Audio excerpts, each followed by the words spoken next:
एक मिनट एक खबर के बाद बात करेंगे दिल्ली दंगों की। उमर खालिद को 10 दिन की पुलिस रिमांड पर भेज दिया गया है।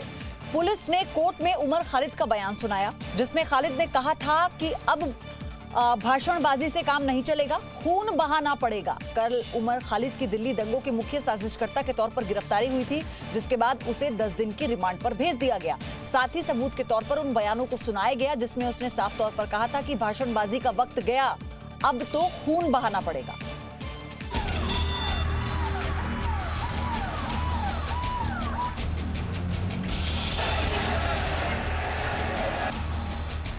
हम वादा करते हैं 24 तारीख को जब डोनाल्ड ट्रंप हिंदुस्तान आएंगे, हम तमाम लोग सड़कों पर निकल कर आएंगे। दंगों की आग में दिल्ली को जलाने की साजिश का ये सबसे नया चेहरा है।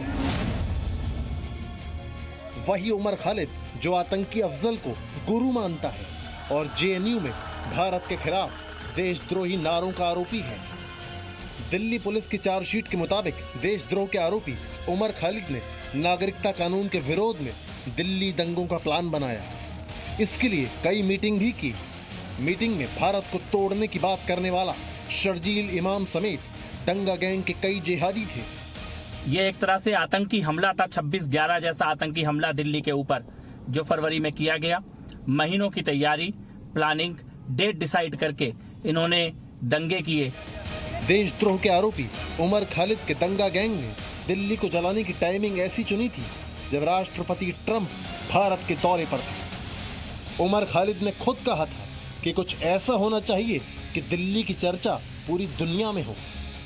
हम वादा करते हैं 24 तारीख को जब डोनाल्ड ट्रंप हिंदुस्तान आएंगे, तो हम ये बताएंगे हिंदुस्तान की आवाम हिंदुस्तान के हुक्मरानों के खिलाफ लड़ रही है। अगर हिंदुस्तान के हुक्मरान देश को बांटना चाहते हैं तो हिंदुस्तान की आवाम देश को जोड़ने के लिए तैयार है। हम तमाम लोग सड़कों पर निकल कर आएंगे।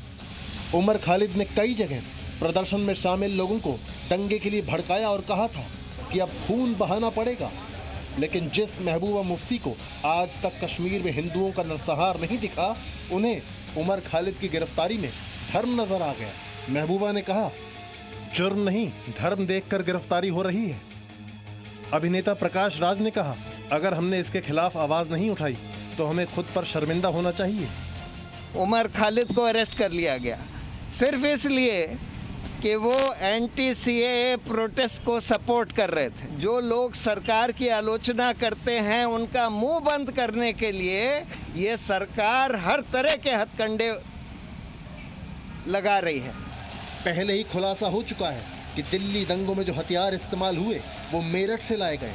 ये खुलासा दंगों के मामले में यूएपीए के तहत गिरफ्तार खालिद सैफी ने किया है और इन हथियारों के लिए पैसे कांग्रेस की पूर्व पार्षद इशरत जहां ने दिए थे। दिल्ली दंगों में film maker Rahul Roy, professor Apoorvanand, Sitaram Yechury समेत कई ऐसे लोग आरोपी बनाए गए हैं जो मुस्लिम नहीं हैं। धर्म की राजनीति करने वालों को ये बात याद रखनी चाहिए। Bureau report, ji media. Presenting B News app, available on Google Play and App Store. Download it now.